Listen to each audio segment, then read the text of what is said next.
सिद्ध शयान विषयी साधक सिद्ध शयान विषयी साधक सिद्ध शयान ओम त्रिविध जीव जग वेद बखाने त्रिविध वेद बखाने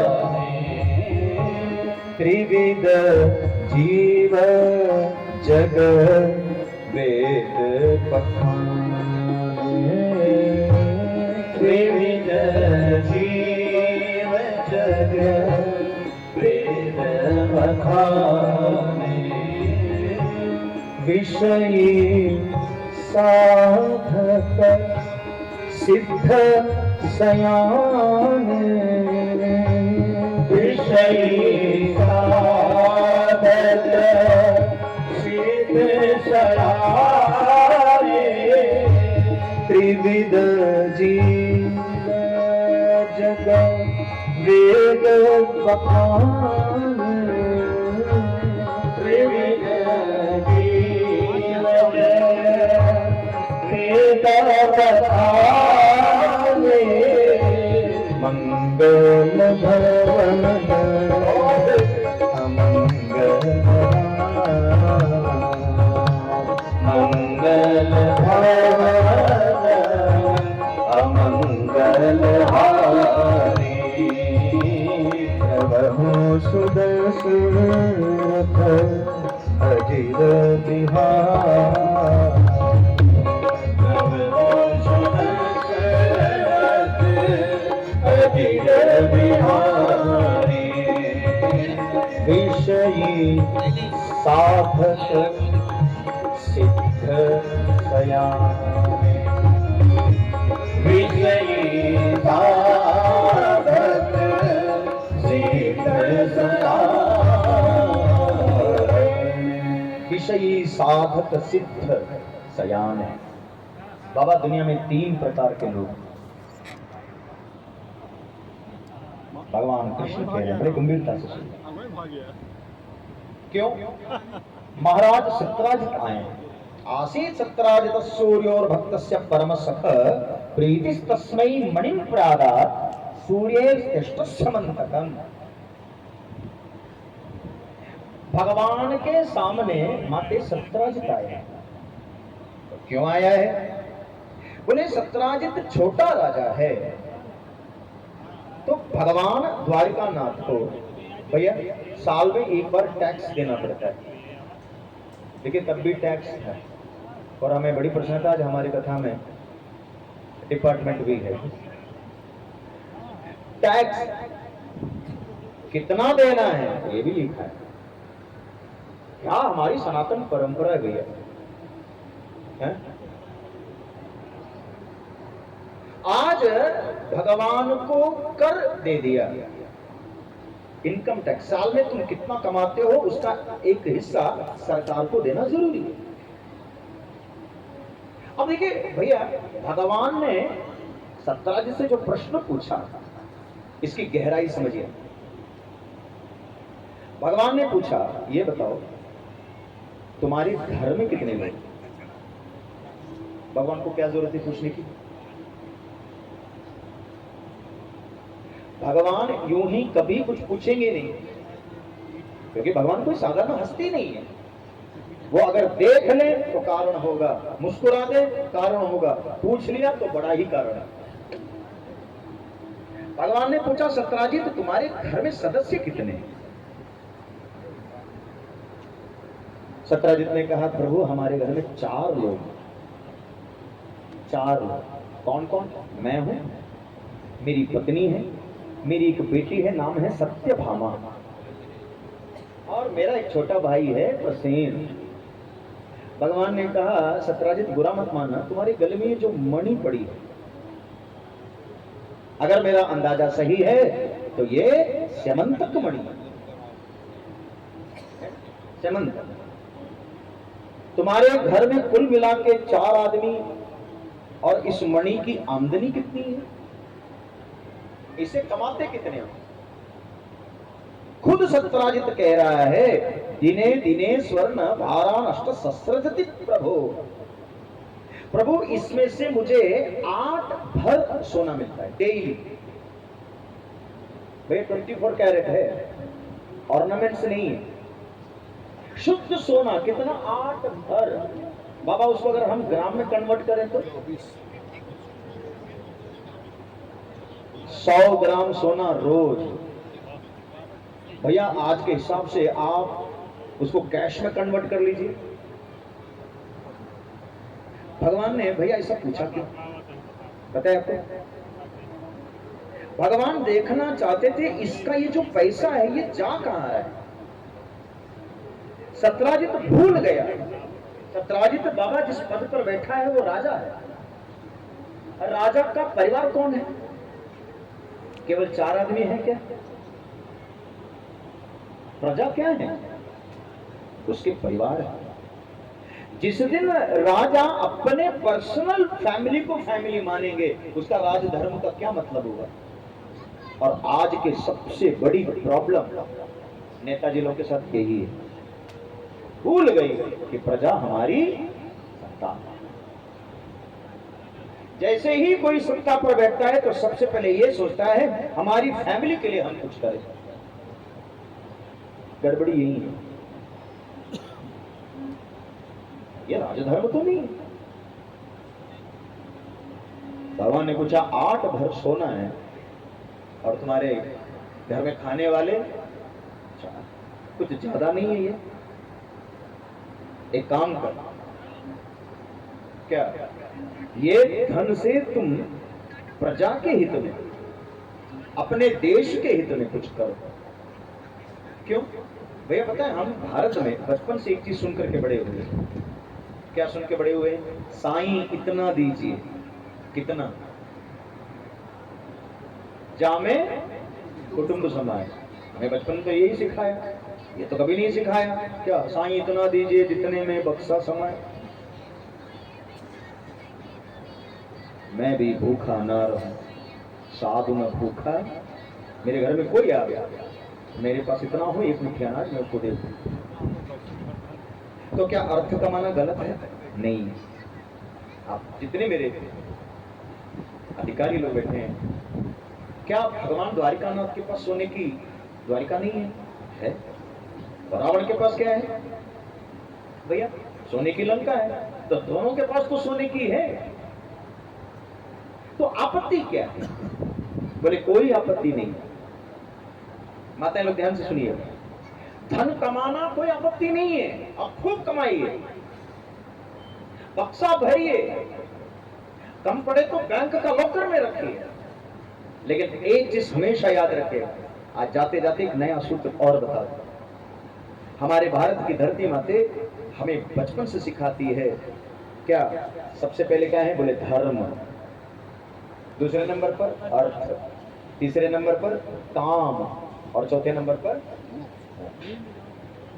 यही 4 है ना। पहला नंबर पर कौन आया? धर्म। बाबा जब जीवन धर्म से शुरू हो जाए तो मोक्ष पे खत्म। लेकिन समस्या क्या है? हम धर्म को भूल करके अर्थ कमाते हैं और उसी को 2 नंबर पैसा कहते हैं। बोलो वृंदावन बिहारी लाल। हमारे जो बुजुर्ग लोग थे ना माते, पढ़े लिखे भले ही कम थे लेकिन जानकारी बढ़िया रखते।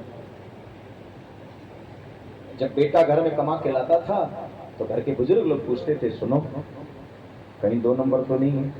क्यों? आने वाली पीढ़ी बिगड़ जाए। ये सत्य है। जिस दिन धर्म को हम भूल करके अर्थ कमाएंगे वो अनर्थ हो जाए। तीसरे नंबर पर कामना है, धर्म अर्थ काम मोक्ष। आप धर्म के दायरे में रह करके काम करिए, वो उपासना बन जाएगी। बोलो वृंदावन बिहारी। बात समझ रहे हैं भैया? समस्या क्या है? हमारा जीवन पशुवत हो गया है। पशुवत भी नहीं है, पशुवत कहेंगे तो पशुओं का अपमान हो जाएगा। कोई कंट्रोल नहीं है, कोई लिमिट्स नहीं है। क्यों? हम धर्म को भूल करके अर्थ के पीछे पड़े और धर्म को भूल करके काम के पीछे, है ना? इस बेड़ में ऐसा कोई नहीं होगा जो ये कथा ना सुना हो। जिस समय भगवान राम वनवास के लिए निकल गए, पीछे से भरत जी गए और भरत जी ने तीर्थ राज प्रयाग से कहा क्या? अर्थ न धर्म न काम रुचि, गति न चहो निर्वाण, जन्म जन्म रति राम पद, यह वरदान न अर्थ न। तो तीर्थराज प्रयाग ने कहा महाराज जी धर्म पहले है, आप अर्थ न कह रहे हैं, लेकिन चतुष्टय जो पुरुषार्थ है उसमें सबसे पहले धर्म आता है। आपने धर्म को दूसरे नंबर पर रखा। अर्थ न धर्म न काम रुचि, गति न चाहो निर्वाण। आपने धर्म को दूसरे नंबर पर ढकेला, अर्थ को पहले नंबर पर क्यों ले आए? भरत जी ने कहा यह गलती मेरी नहीं है, ये गलती है महारानी कैकेयी। और माते वो अर्थ क्या हो गया? वैधव्यपन का कारण बन गया। कैकेयी का सुहाग चला गया। अच्छा खासा घर था, राम कहां चले गए? जंगल को चले गए। कितनी ज्यादा कलंक ले ली कैकेयी। अर्थ कमाइए, मैं फिर से कह रहा हूं, कहीं से मना नहीं है, भगवान के पास भी अर्थ है, लेकिन धर्म पहले आ जाए, वो अर्थ काम करेगा, नहीं तो वो अर्थ अनर्थ हो जाएगा। और फिर बाबा एक चीज और बोलूं, मान लीजिए ये मेरी किताब मैं अपने घर पे रखूंगा तो कितना लोग पढ़ेंगे? मैं ही पढ़ूंगा। अगर उसी पुस्तक को मैंने ले जा करके रख दिया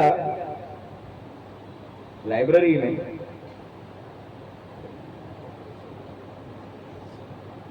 श्री वृंदावन बिहारी राम,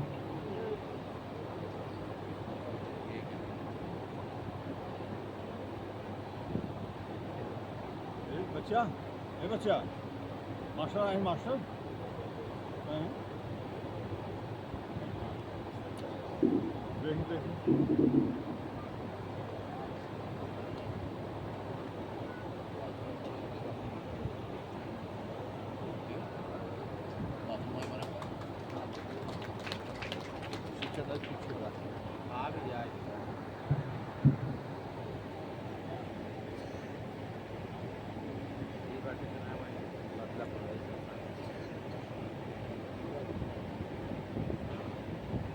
कथा में डिस्टर्बेंस होता है।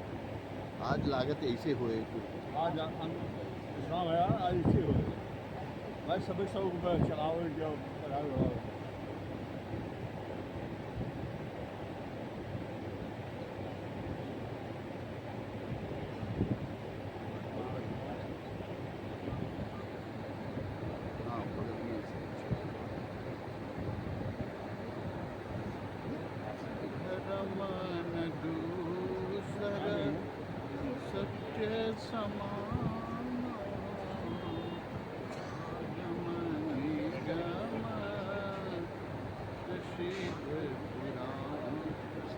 भक्तवत्सल भगवान, मैं निवेदन कर रहा था,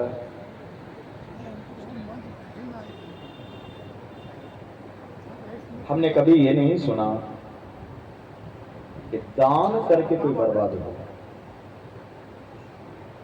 दादी आप लोग बैठी हैं आगे, कभी आपने सुना है दान करके कोई बर्बाद हुआ? क्यों नहीं होता बताइए? पता नहीं आपके यहाँ ये व्यवहार है कि नहीं है, मैं बता देता हूँ, समझने भैया। आप किसी शादी में बारात में जाएंगे तो एक लिफाफा में कुछ रख करके दे देते हैं, और एक आदमी बैठा भी रहता है, वो लिख के रखता है, हाँ दुबे जी के घर से इतना इतना रुपया, साड़ी इतना इतना आया। उसको व्यवहार बोलते हैं। भैया क्यों लिख के रखते हैं? हाँ मैं लौटाना भी तो है, हमको लौटाना भी तो है। लिख करके रखते हैं कि फलाने हमारे घर पर एक साड़ी और ये लेके आए, तो हम जब जाएंगे उनके घर पे तो हम भी वही लेके जाएंगे। लेकिन बाबा एक बात बताओ, हम 1 रुपया बढ़ा के देंगे, नियम है 1 रुपया बढ़ा के देंगे, है ना भैया। दुनिया का व्यवहार अगर आदमी लिख करके रखता है, क्यों? लौटाना है। तो आप कल्पना करिए, क्या भगवान क्या व्यवहार लिख करके नहीं रखेंगे? क्यों? उसको भी लौटाना पड़ेगा और 1 रुपया बढ़ा करके ही लौटाएगा। बोलो वृंदावन विहार। इसलिए कभी भी आप कोई चीज धर्म में करेंगे, लौट के आएगा और 1 रुपया बढ़ा के आएगा। और मैं कथा में कहता हूं भैया, व्यवहार हमेशा भी याद रखता है। व्यवहार का 2 अर्थ है, व्यवहार के अर्थ बिहेवियर भी। अगर मैं आपके घर पे आया है ना, मैं जीवन भर याद रखूंगा। क्यों? आदमी जीवन में सब कुछ भूल सकता है लेकिन व्यवहार कभी नहीं भूलेगा, चाहे वो अच्छा हो चाहे, इसलिए व्यवहार बढ़िया रखिए, चाहे वो लिफाफा वाला हो चाहे बिहेवियर। भगवान ने बहुत कुछ समझाया, डिटेल में जाने की जरूरत नहीं है। हम सब धर्म करते हैं, दान करते हैं, सत्राजित के भलाई के लिए कहा। लेकिन पता है क्या हुआ? सुखदेव जी कह रहे, परीक्षित, अयोग्य व्यक्ति से अगर तुमने कुछ कहा सिवाय बदनामी के कुछ नहीं मिलेगा, इसलिए सबसे मांगना भी नहीं चाहिए। ठीक है? अच्छा, ये आप जितने लोग कहते हैं बेटे बताइए, क्या भगवान ने शबरी से मांगा नहीं है? बिल्कुल मांगा, हम लोग सुन चुके हैं। भोजन, क्या बदनामी हुई? नहीं। केवट से भगवान ने नाव मांगा, क्या बदनामी हुई? नहीं हुई। वामन चरित्र हम लोग सुन चुके, राजा बलि के दरबार पर जाकर के वामन भगवान ने 3 पग भूमि मांगा, क्या बदनामी हुई? नहीं हुई। लेकिन भगवान ने मणि की चर्चा करके सत्राजित के सामने अपने लिए बहुत बड़ा खतरा मोल दिया। नतीजा क्या हुआ? सुखदेव जी कह रहे हैं, अयोग्य व्यक्ति से किया हुआ याचना बदनामी के अलावा क्या देगा? घर आए, उस मणि को उतार करके रखा, भोजन करके विश्राम करने लगे। नतीजा क्या हुआ? छोटा वाला भाई जिसका नाम प्रसेन है, उसी मणि को धारण करके शिकार खेलने के लिए लौट के नहीं आया।